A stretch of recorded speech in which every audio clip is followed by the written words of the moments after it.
With the moving truck behind her, my mother-in-law, Jane, said triumphantly, "I won't be giving out our address to the stranger." Behind her, my husband, Brian, was getting into the car, smirking all the while. It seems he is seriously considering following his parents. I quietly bit my lip.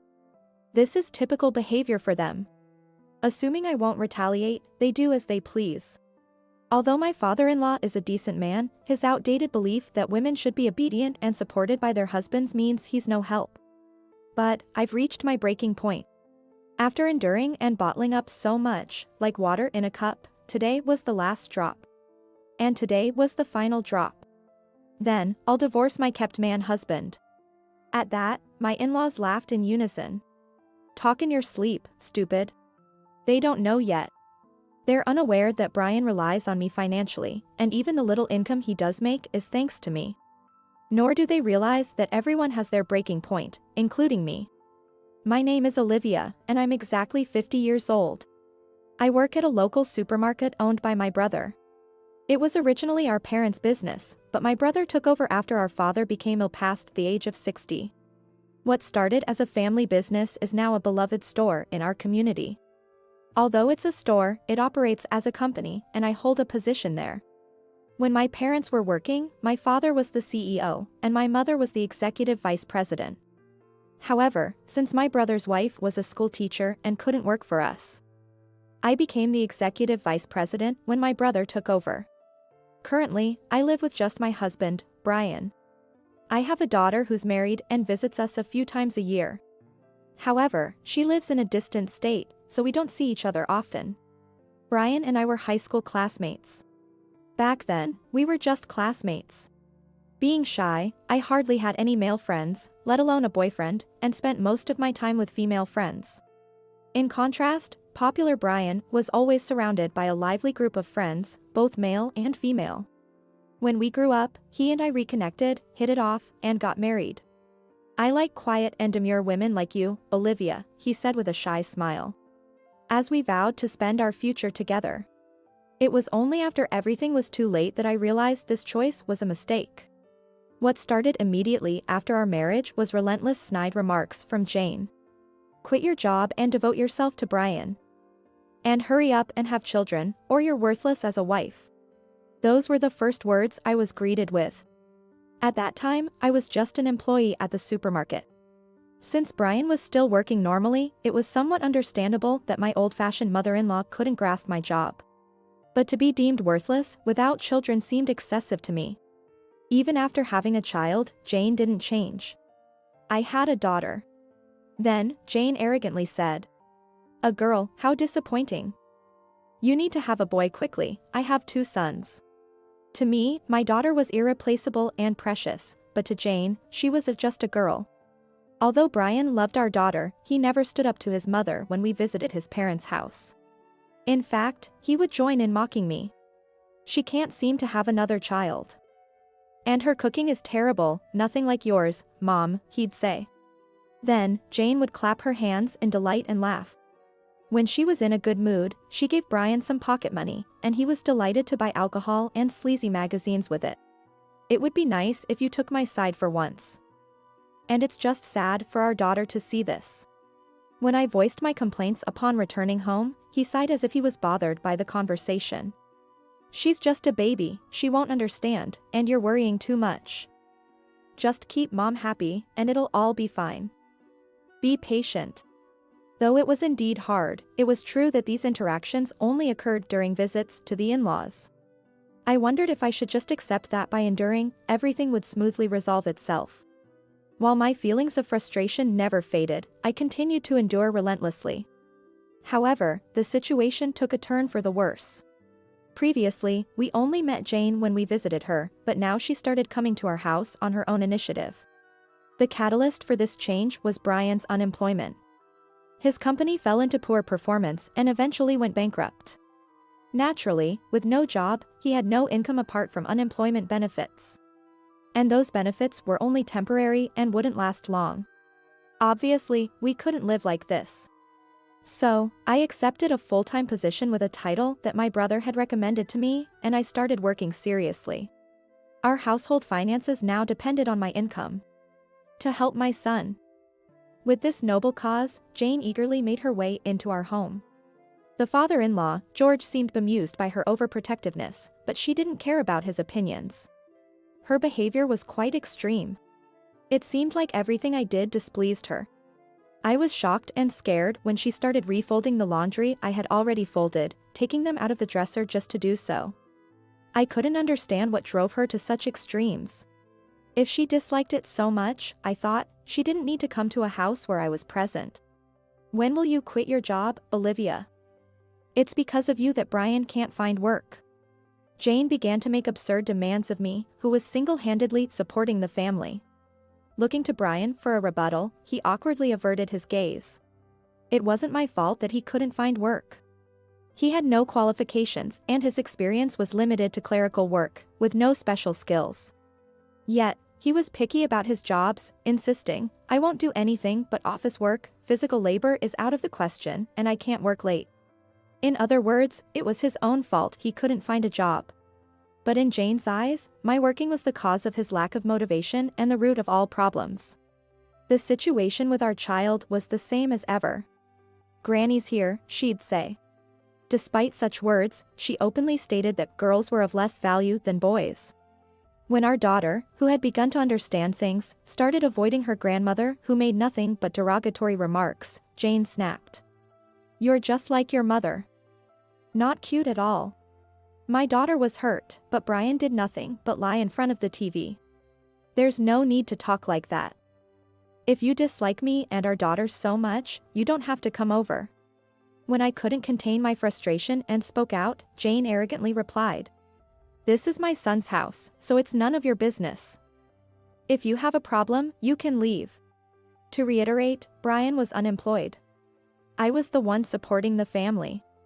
I was infuriated by Jane's refusal to face reality. Every time I saw Brian just lying around, ignoring everything, it broke my heart. I reported this to George, and it seems he, who adored his granddaughter, scolded Jane. After that, she stopped making comments about our daughter and her visits were halved. Years later, Brian settled into a life without work, fully becoming a dependent. On the other hand, I, from a housewife's perspective, started contributing to the supermarket's sales with new ideas and became more dedicated to my work. When there was a part-time job opening at the supermarket, I suggested to Brian, "It's easy work, why don't you give it a try?" As a result, he managed to get a job, albeit only working twice a week. During a summer visit to my in-laws, he proudly talked about his new job. Despite it not being his own effort, I thought it was better than nothing and watched over him warmly. "You've finally found a job, Brian. You're truly commendable. Work hard and prove your wife wrong, and make her quit her job soon. A housewife's place is in the home, after all." Jane said this loudly enough for me to hear, addressing him. Moreover, during visits to the cemetery, she would start badmouthing me to acquaintances and neighbors we encountered. "Olivia is such a miser, working for pocket money at her parents' company, truly embarrassing. She neglects her household duties. Making my son suffer." I was constantly ridiculed by her in public. "It's disgraceful, stop it." The only one who seemed fed up enough to speak out was George. My sadness only grew as Brian pretended not to notice. I continued to endure through it all. If only Jane would stay away, Brian, despite being lazy, was a kind father. I kept enduring for the sake of our daughter, believing it was better for her to have her father around until she was independent. Even when I no longer needed to endure, I didn't have the energy to initiate a divorce. A significant factor was that Jane's visits had almost ceased over the years. The turning point came this year. The in-laws decided to move from their longtime family home to a condominium. We plan to make it our final home. The view from the balcony is quite nice. George, more energetic than usual, spoke excitedly. I could empathize with their desire to leave a too large house for a more manageable lifestyle. Their move preparation was truly a massive undertaking. Their home was cluttered with belongings, requiring considerable downsizing to fit into the smaller apartment. Out-of-fashion clothes that no longer fit, countless paper bags. There were even unopened gifts. While gifts like towels could potentially be sold, expired food had to be discarded. For two people, the excessive amount of crockery was also likely too much. Jane, we can't keep everything. I understand your sentiment, but the new place is smaller than here, right? Most items that needed to be discarded belonged to her. Understandably, she was terribly resistant to my touching her possessions. Stop talking nonsense. Do you want my things that badly? How despicable. Holding onto what was essentially trash, she glared at me. I decided it was a losing battle to say anything more and shrugged it off, walking away. Finally, it was the day the in-laws moved. I hadn't yet been informed of the exact location of the new apartment. I wasn't very eager to know and planned to wait until they mentioned it. The moving truck was the smallest size, a light truck. Watching it, I worried whether it could carry all the belongings, and as expected, it was overloaded. Then, Brian began to hurriedly load our car with the overflow. Furthermore, as the in-laws got into the car, there was no room left for me. Standing there dumbfounded, Brian started the engine with a smug look. In a panic, I knocked on the car window. Honey. What's going on? Are you taking your parents? Should I just wait here? Then he cracked the window just enough to say. Just find your own way back. I'm going to live with my parents. Take some time off work for me. Bye. Stunned, I stood there as the rear car door opened. It was Jane getting out. With a triumphant look, she declared. Brian said he couldn't stand being scolded by his wife every day, so I decided to take him with me. Reflect on your own in loneliness. With that, she deliberately nudged my shoulder. Reluctantly, I had no choice but to ask. Please give me the address of your new home, in case something happens. We don't give our address to strangers. This time, I was truly speechless. Reaching my limit of endurance, I slumped my shoulders in defeat.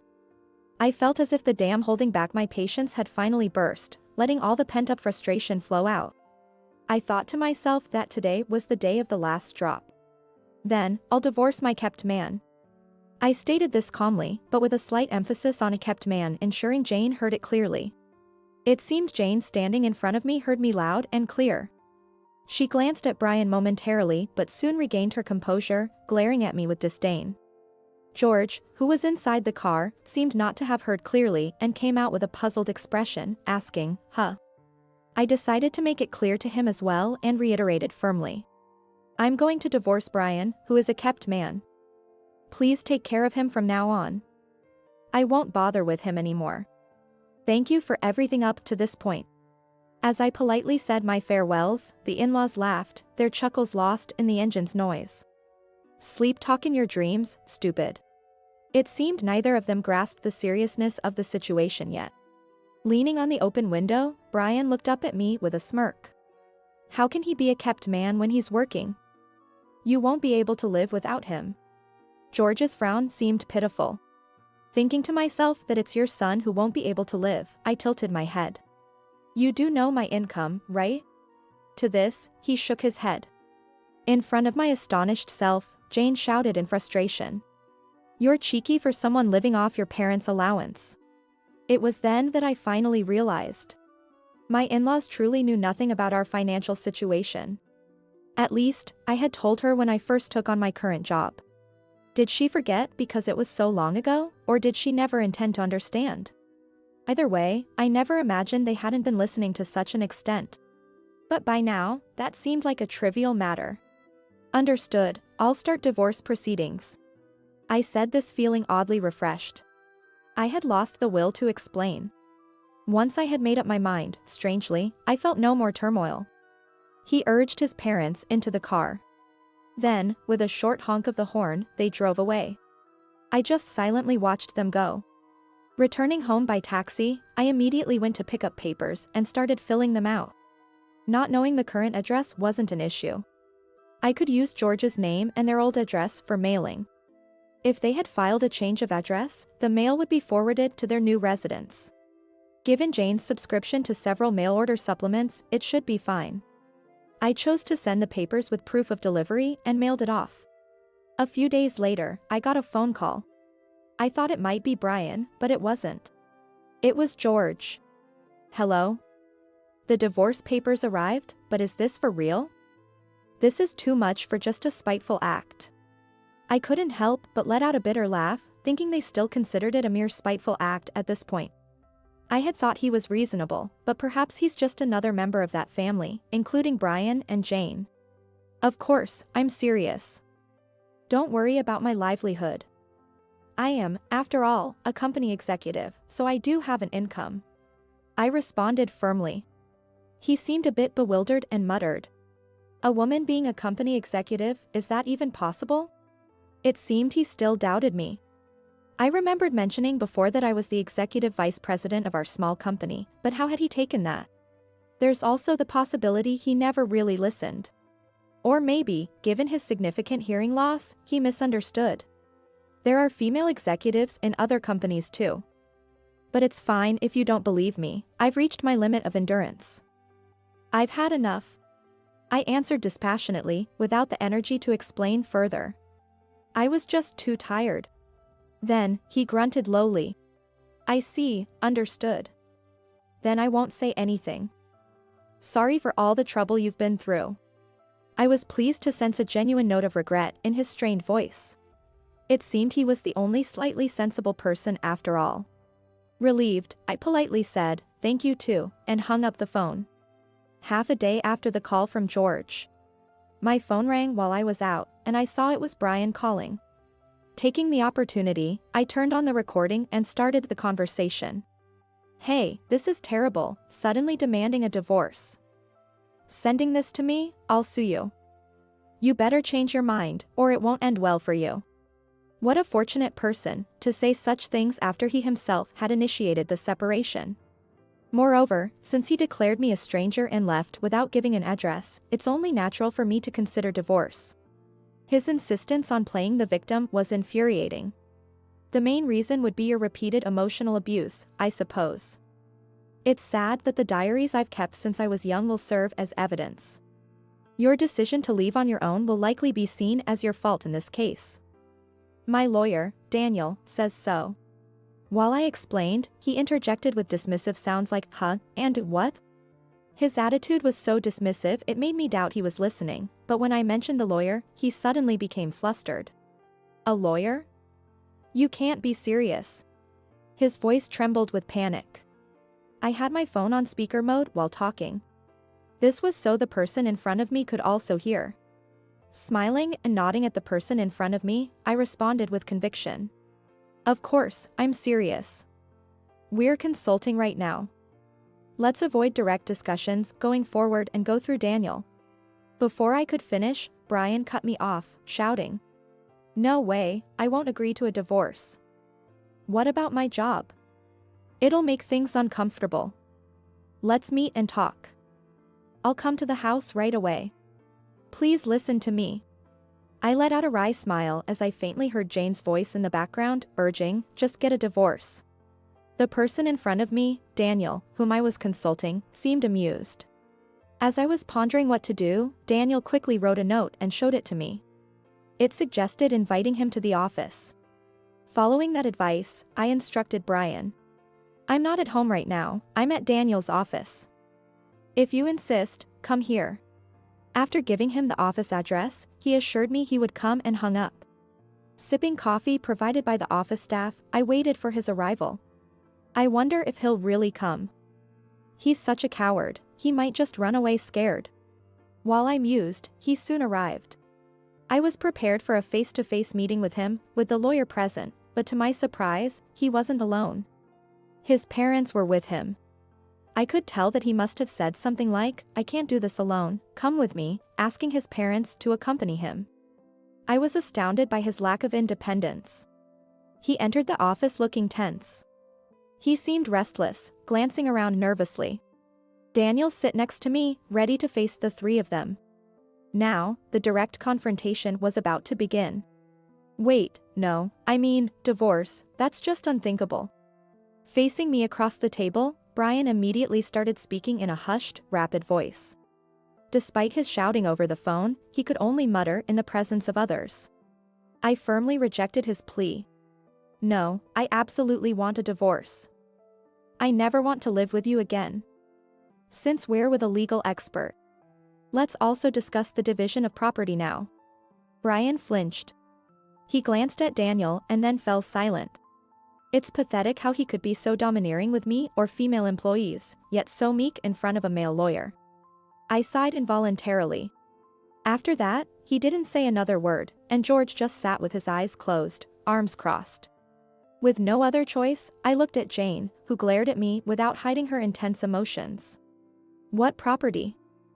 I have no intention of sharing a single dollar with you. Saying this, she attempted to throw her freshly served hot coffee at me. The office staff quickly intervened to restrain her, narrowly avoiding a dangerous situation.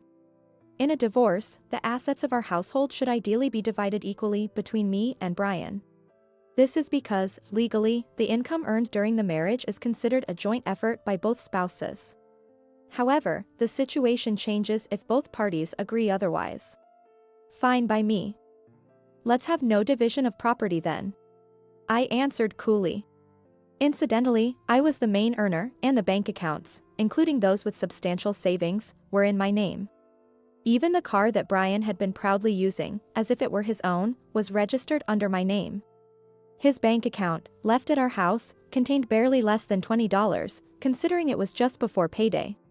Effectively, he had almost no assets. No division of property essentially meant that I would keep everything. Despite the dire situation, Brian remained silent, merely fidgeting. "Are you sure about this?"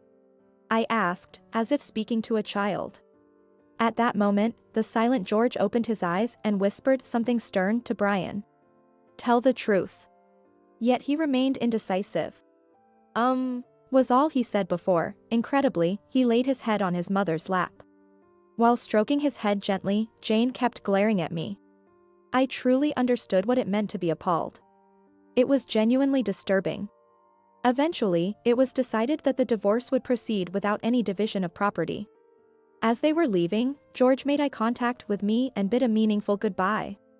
Watching their departure, I reflected that he might not have been on my side but wasn't exactly an enemy either.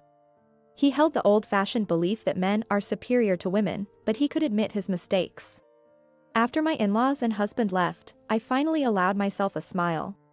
Daniel, who had been unusually quiet, seemed to have been biting his cheek the whole time, holding back laughter. It's understandable, given that the opponent who should have been arguing for a share had voluntarily renounced any claim. After the discussion, I hurriedly proceeded the divorce process. I was free. But it wasn't over yet. The following week after the meeting, Brian, now my ex-husband, boldly showed up at my workplace. It would have been fine if he just worked normally, but that was not the case. He completely ignored his own job and clung to me instead. "Olivia, I was wrong. I'll come home, let's get back together. I have my own job, and he and I have different responsibilities." It was extremely bothersome to have him following me around. Despite repeatedly telling him to return to his own post, he wouldn't listen. Instead, he jumped out in front of me inside the store and sprawled out on the floor. "Wha?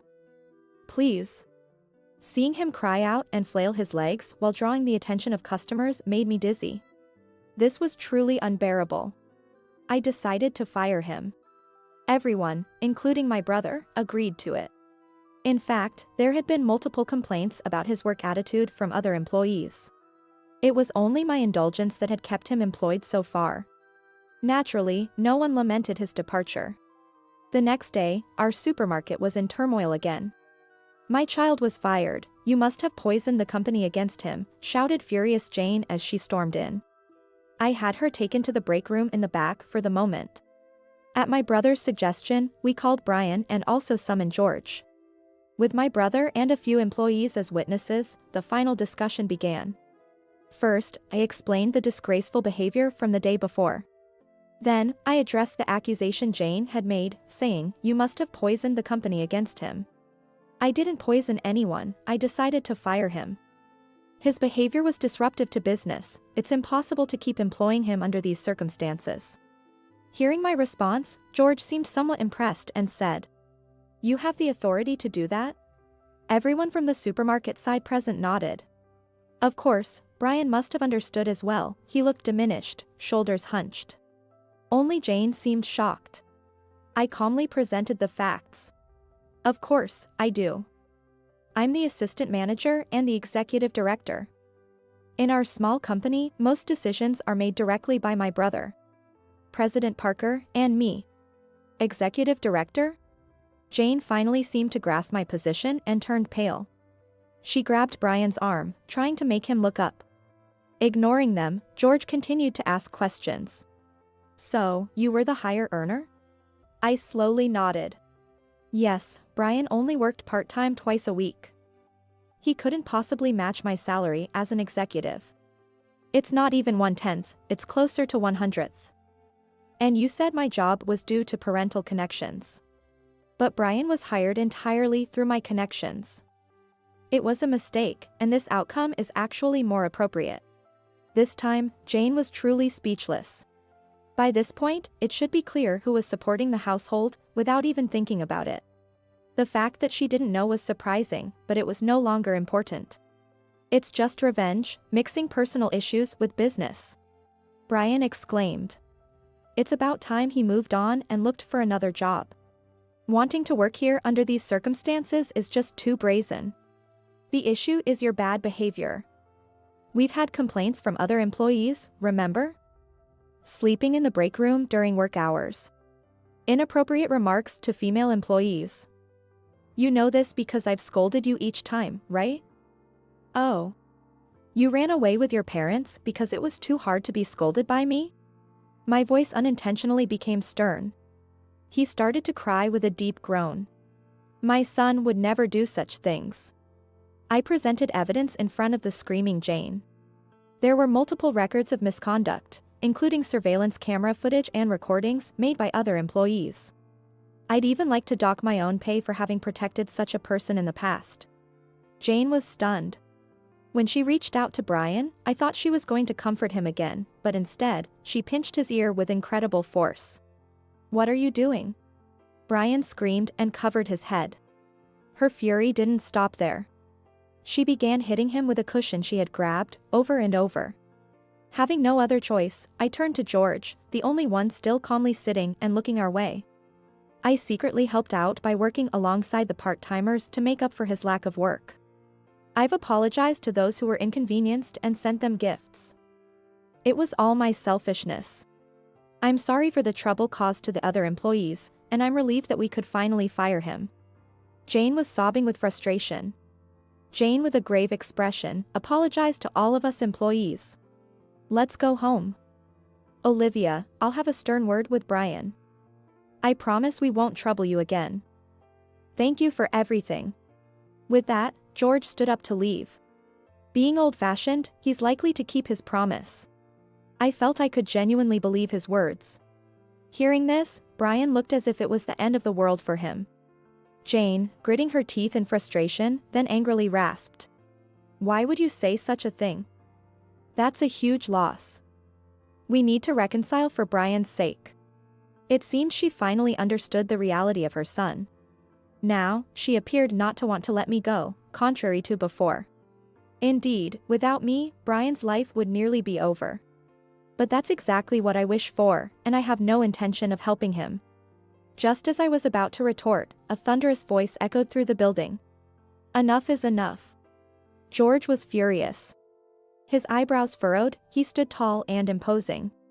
Even Jane couldn't say anything back, just opening and closing her mouth and looking down. Brian, feeling the full brunt of his biological father's anger, shrunk back in fear. She may be your daughter-in-law, but she's someone we took from another family. In the end, she's a stranger.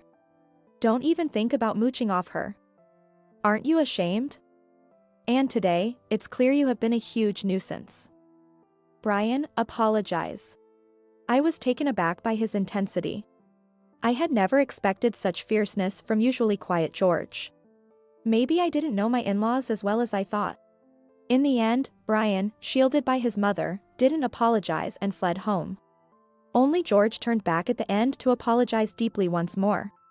Thank you, George. Take care, and stay healthy. I returned the farewell and watched him leave. I decided to forgive just him. Let's get back to work, shall we? At my command, the supermarket returned to normal. The rest of the story follows later. Afterward, my in-laws were left to manage on their pensions while dealing with an unemployed son in his 50s. I happened to see Jane in town, looking defeated and much diminished. Rumor has it that Brian is practically a shut-in and utterly useless. I haven't seen him since then. The following part of the story was relayed to me by my daughter. About 3 years after the divorce, there was a funeral for George. As his granddaughter, she attended the funeral. Apparently, it was sudden, with no preparations made in advance. They couldn't even gather enough money for a proper funeral, so it was a very simple ceremony. Now, Jane and Brian were left to live together, far from leading a smooth life. Without the tidy-loving George around anymore, the house they moved to quickly turned into a cluttered mess. They've become quite the neighborhood nuisance, I hear. Moreover, perhaps due to the reduction in pension after George's passing, they have been pestering people for money and have become quite unpopular. It seems they're really struggling, but it's nothing but a nuisance to others. I imagined the future loneliness and hardship that awaited them, but I couldn't bring myself to feel any sympathy. Instead, I felt a sense of relief as if a long-held frustration was finally clearing. Years have passed since then, and I'm now enjoying living alone in a lovely apartment. I never knew how wonderful it could be to have free time all to myself. Inviting friends for dinner parties has become my greatest joy. My daughter and her husband also look out for me. Speaking of which, my daughter, who never liked her grandmother, plans to cut off all contact with her. That's for the best. Especially now that you're pregnant, it's better to stay away from anything that could stress you out. There's no need for your baby to meet her. When I said this, my daughter, caressing her slightly growing belly, nodded in agreement. I'm about to become a grandmother. Of course, I want to do everything I can to help my daughter and her husband. However, I also want to be careful not to intrude too much on the young couple's life. As I approach my 60s, I find myself among friends who have chosen to remain single or have been widowed. Lately, we've been discussing the possibility of living together in a shared house filled with single ladies in the future. This time, instead of bottling things up, I dream of a life where I can discuss anything with my companions. Surrounded by so much happiness, I'm sure I'll continue to have the best days ahead.